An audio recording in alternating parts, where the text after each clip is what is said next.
Today, I'm going to show you the step-by-steps of how to write the best first message on online dating that gets her to respond. And on top of that, I'm going to go over some not so great messages to make sure that you're not sending these kind of messages. I'm going to go over, of course, the formula, very simple but very effective formula to send. But I'm also going to go over real ladies' profiles. That way you can kind of see the formula and the whole concept at work. Exciting, right? So let's get started. So let's go over some bad messages. Now, these are messages that ladies have sent in, and they are either cold messages or even messages where they've already mutually liked. I will say most of them are cold, which means apps like Hinge or OkCupid allows you to send a message even though she hasn't seen you yet. And it actually does give you a foot in the door, because if she likes what you said and she hasn't seen your profile yet, it can be possible that she will answer you because she appreciates the message. So obviously messaging is very important. So let's go through these messages. Oh, first two actually. Hey, beautiful, and how's it going? Guys, if you've been sending these kind of messages, stop. Just stop. Because women are tired of being overwhelmed and seeing their inbox full of the same message, and it also shows you don't really care and you're not putting much energy or effort into it. And it's not even going to start a conversation. Well, where are you going to go after that? You just expect her to say, good? What about you?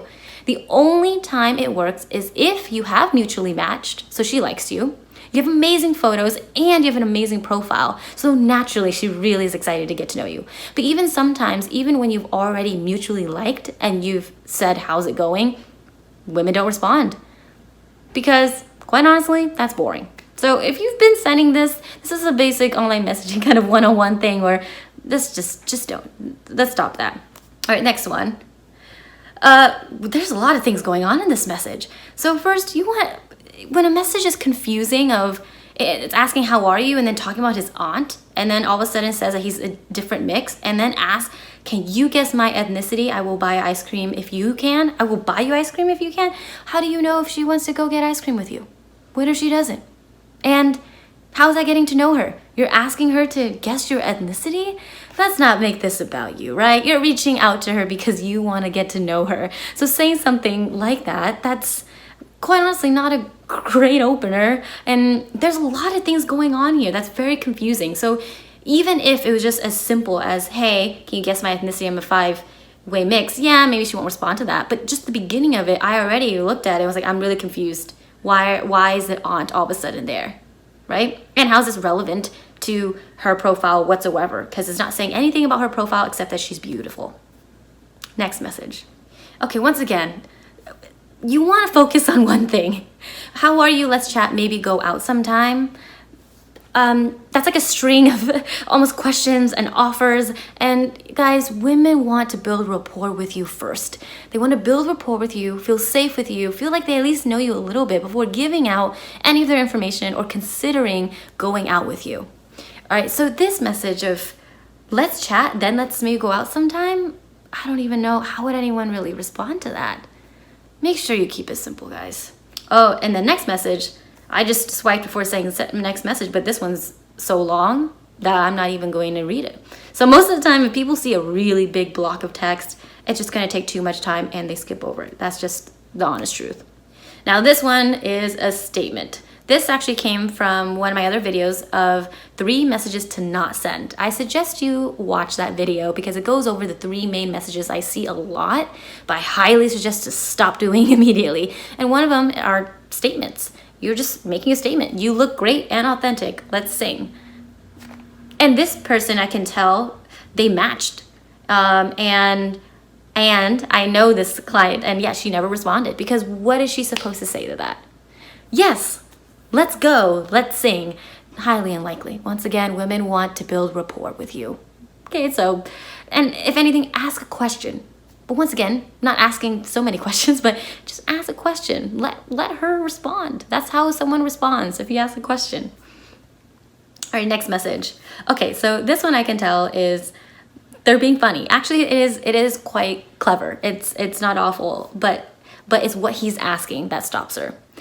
This is asking for her phone number. And that's personal information. Once again, why would she give you that information without knowing anything about you first? I would say use that cleverness and that humor in another way, asking for something else, like a fact about her. But also, these messages can sound like you're copy and pasting it to anyone. So it's just multiple things. There's just multiple things, and a woman would answer to this. But this next message, once again, obviously, okay, what I can see his personality. He's being funny, he's animated, looking so cute. Like, you can kind of tell he's saying it in that way. The thing about humor is that a lot of times, and especially with this is specifically complimenting her, right? And compliments are great, guys, but if the only compliment you have is on her beautiful smile or her face, and then nothing else about her, and then you go into something like, how are you doing? Women wonder, is that all you see? Is that all you see is just my face? And once again, you're just asking, how are you doing? So it's a basic question, not really of interest to answer that. So it's great to be complimented on appearance, but guys, if she's pretty, I'm pretty sure a lot of guys are doing that. You want to stand out. Okay, this one, once again, humor. This message, Amazon pack, you're calling yourself a butthead? How does that make how? I just don't, I can see that he's trying to play with the humor because she's saying she has a lot of dumb humor, but no, you're just calling yourself butthead. That's not, no, let's not.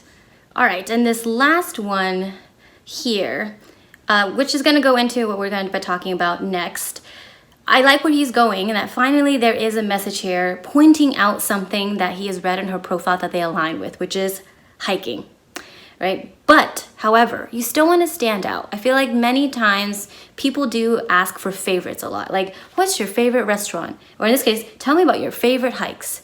What's your favorite place you've been to? What's your favorite? And starting a conversation like that actually doesn't allow you to like go in different directions with the conversation, because you end up talking about the place. You end up talking about the restaurant. You end up talking about the hike.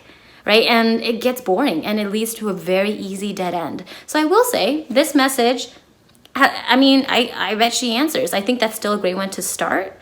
However, the whole point of a first message is to stand out. And I feel like a lot of times when people ask the same kind of questions like that, it can allow an opportunity. There's a chance that she doesn't respond because, once again, it's asking for favorites. It's not really getting anywhere, and a lot of people ask that because it's so easy to ask. So I would still suggest to stay away from it.